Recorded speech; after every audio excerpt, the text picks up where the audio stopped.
combien avez-vous trouvé de fois où le nom, le mot donné est employé? 9 pour l'instant. Alors 9 pour la suite, plus 1 dans le verset 3. Hein. Ça fait 10. Hein. Et après, il n'y a plus rien. Hein. Il n'y a plus le mot donné, il n'y a plus employé. Donc, qu'est-ce que je vais dire? Je vais me dire, sans doute, que entre le verset 5 et le verset 13, hein, où il y a une concentration du mot donné, ça constitue un ensemble, ça constitue une autre boîte. Vous comprenez? Hein? Et c'est une indication, ça me donne deux indications. Ça me donne une indication que ça me confirme que l'importance que j'ai reconnue au verset 3 auparavant, la demande la principale de notre Père, c'est donner le pain, et que la boîte suivante, c'est une explication de ce verset. Est-ce que vous voyez un peu ce que je veux dire? Hein? L'insistance dans les textes est donnée par la répétition des mots clés, des mots importants. Hein? Comment est-ce que je peux confirmer? Alors, on peut utiliser beaucoup de papier, mais ça n'a pas d'importance. Ça ne m'épate toujours qu'on attribue des constructions comme ça, extrêmement poussées, assez... Mais je crois que peut-être que ça vous paraît inutile, mais... Non, pas inutile, mais je trouve ça étonnant que, par exemple, Luc se soit dit, je construis ça de cette... C'est extrêmement recherché comme construction. C'est extrêmement recherché, mais c'est la manière de composer dans son monde, son monde culturel, qui n'est pas le nôtre. Hein. Et si nous voulons... Mais quand on réfléchit bien, ce système de boîte, c'est le système informatique, avec les fichiers, les dossiers, les machins, non? Ah oui. Bon. Et donc, si on ne repère pas ça, hein, il y a une partie du sens qui est perdue. Hein. Et en même temps, je crois que ça peut donner une pédagogie très visuelle à la lecture de l'Évangile. Hein. Ça peut aider. Hein. Alors, j'ai repéré 9 fois le mot donne ici. Est-ce que je peux distinguer entre le verset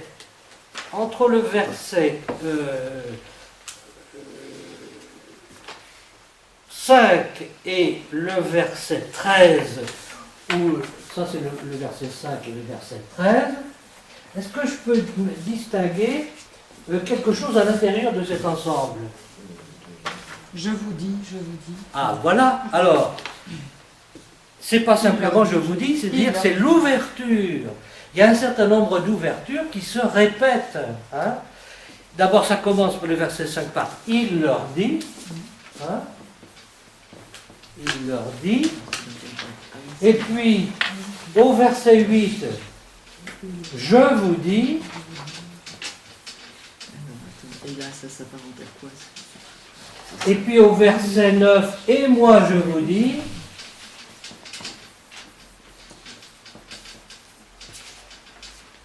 Et moi je vous dis. Donc là, j'ai une répétition de mots qui me dit, bon, je vais essayer de faire une séparation là-dedans. Hein.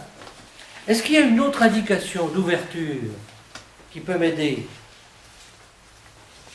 C'est pas évident, mais quand on regarde d'un peu près, on se rend compte, c'est-à-dire qu'on s'aperçoit qu'il y a... Supposons. Hein? Supposons, non? Parce qu'il fait des...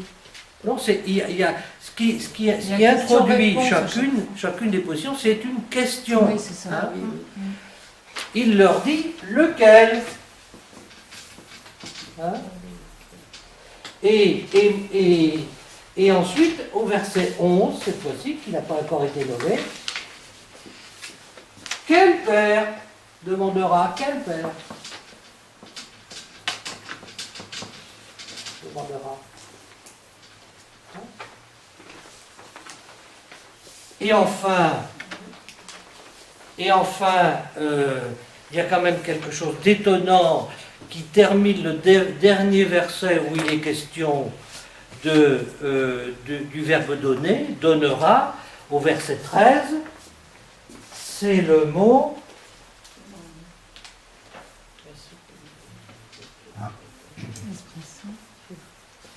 l'Esprit Saint. Hein? C'est quand même étonnant. Hein?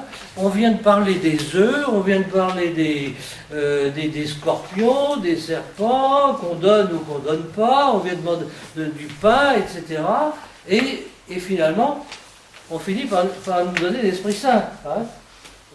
Donc, qu'est-ce que je vais faire? Donner se termine avec l'Esprit Saint. Qu'est-ce que je demande vraiment dans Notre Père lorsque je demande du pain? Je demande non seulement le pain dont j'ai besoin pour me nourrir, mais toutes les bonnes choses de la vie. Et parmi toutes les bonnes choses de la vie, ce qui rassemble tout, c'est l'Esprit Saint. Puisqu'il est l'origine de toutes les bonnes choses. Est-ce que vous voyez un peu comment ça fonctionne? Donc là, je vais finalement entre le verset 5 et le verset 13. Hein, Saint Luc nous explicite ce que c'est que la demande du pain. C'est une demande qui est à la fois extrêmement matérielle, hein, parce que nous avons besoin de pain, hein, mais nous avons besoin aussi d'une énergie spirituelle, hein, qui est à l'origine de toutes les autres énergies, puisque la nourriture c'est de l'énergie. Hein. Bon. Si je veux aller un peu... Oui? Quelqu'un pose une question? Non. Si je veux aller un peu plus loin dans mon analyse, je vais voir que donner est très important, et même ça, il y a le mot offrir, mais qu'il y a une autre série de mots qui est très important, c'est le mot demande. Hein. Donc je prends mon autre crayon de couleur d'une autre couleur, je vais demandera, 2, 3, 4. Hein? Donc,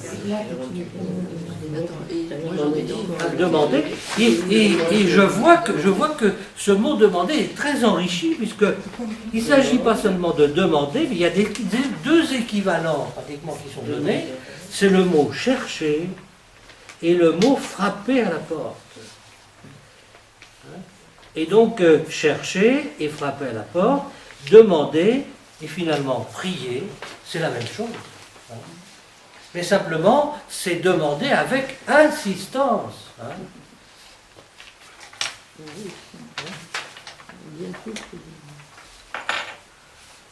Donc il ne s'agit pas de formuler une expression verbale, il s'agit d'être dans vraiment une quête, hein, une recherche profonde du sens des choses et de l'énergie dont nous avons besoin. Hein. Ah oui, c'est là. Alors, l'Esprit Saint correspond à ce véritable pain, cette véritable énergie que nous avons demandé dans notre Père.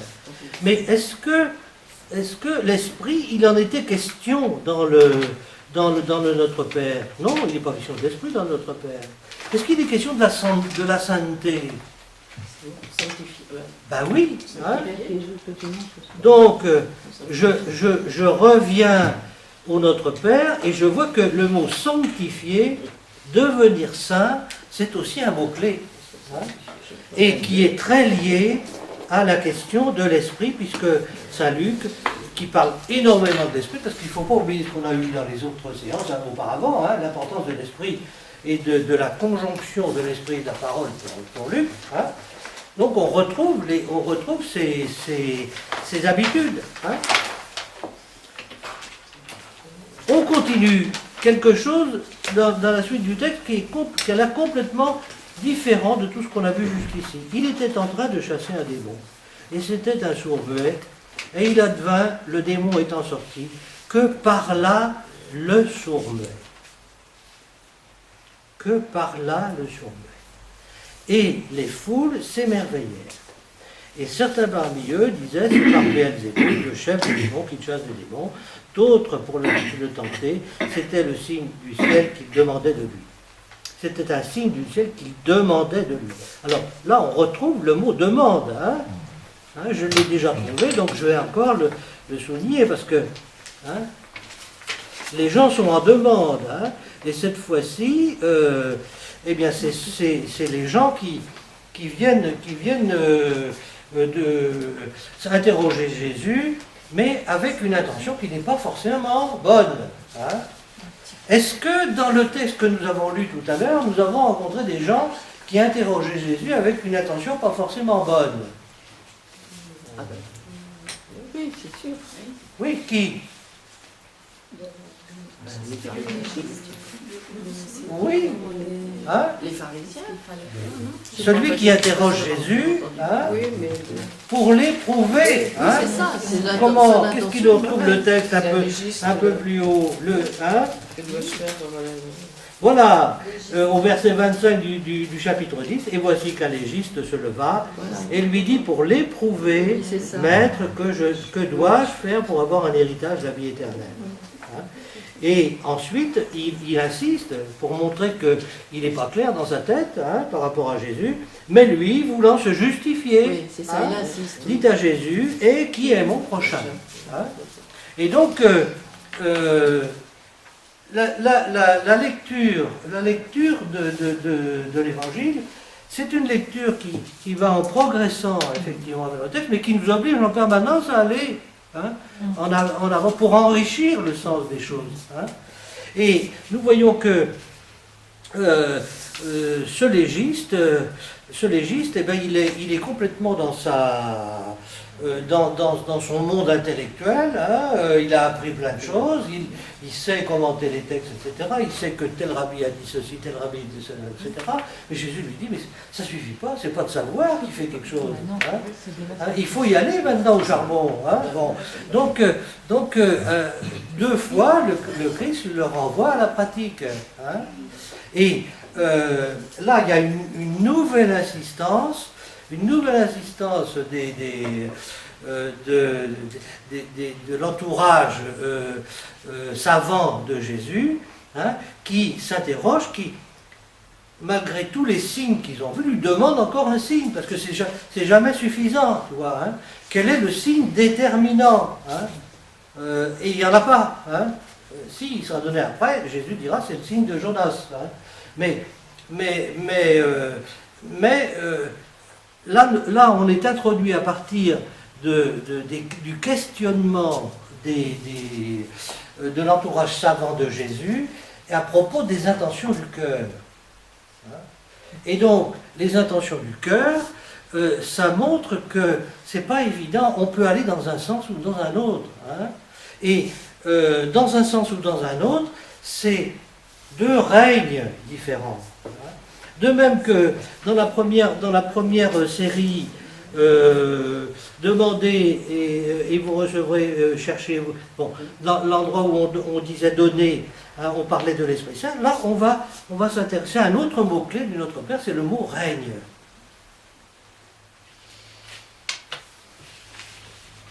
Cherchez le mot règne dans la dernière partie. Le règne de Dieu. Non. Oui, alors on retrouve le mot règne, Moi, je pense pas. le règne de Dieu qui est... Règne et royaume, ça peut être pareil. Non? Alors règne et royaume, ça peut être pareil, et le règne de Dieu, on le voit réapparaître au verset 20, hein, mais on le voit apparaître au verset 20 en opposition à un autre règne. Le règne de Satan. Le règne de Satan. Hein. Donc on est bien encore dans le commentaire du Notre Père, hein, où nous avons demandé à Dieu que son règne vienne, hein, et de ne pas nous faire entrer en tentation, c'est-à-dire de ne pas faire entrer dans le règne de Satan. Hein. Alors, on peut être... Quelle heure il est là? Ça va. 25. Oui. Donc on peut être étonné, ce qui est quand même étonnant, c'est que jusqu'ici, on voit que la prière de demande est extrêmement importante dans tout ça, il n'y a que de la demande. Hein. On a l'habitude de dire qu'il faut la louange et la meilleure prière, mais Saint Luc nous dit, c'est pas du tout ça. Hein.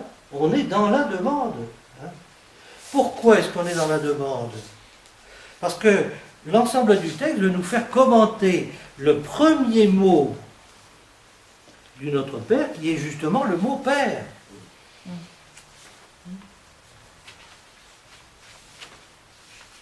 Et les deux paraboles que nous avons, les deux premières paraboles que nous n'avons pas expliquées, ont pour but de nous faire comprendre un peu ce que Luc ou Jésus entend sous le mot de paternité et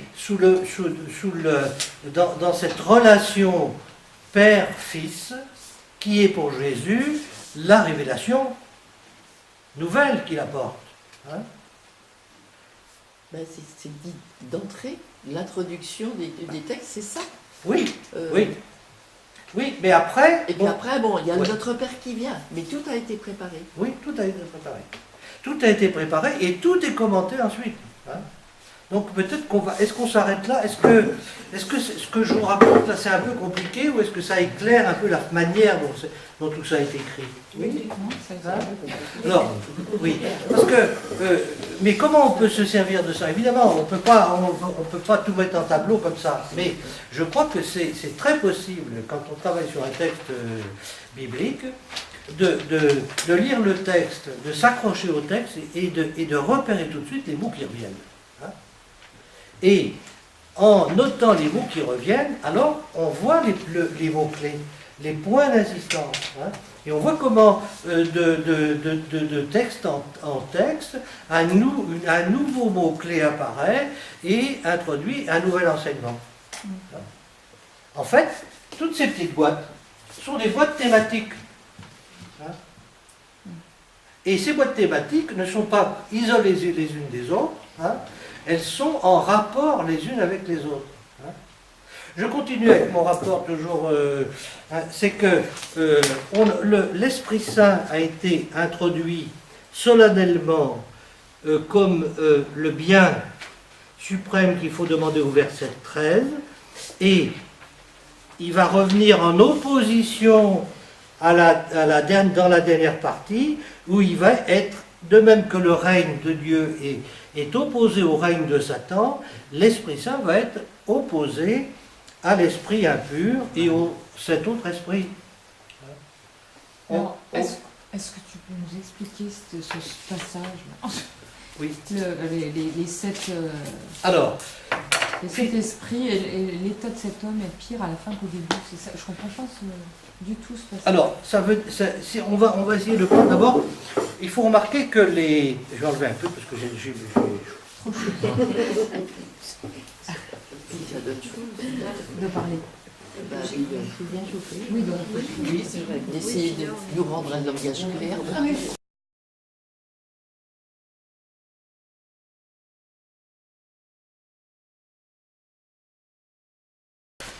Il nous présente, après avoir nous parlé de notre Père, il nous présente deux groupes de deux petites paraboles.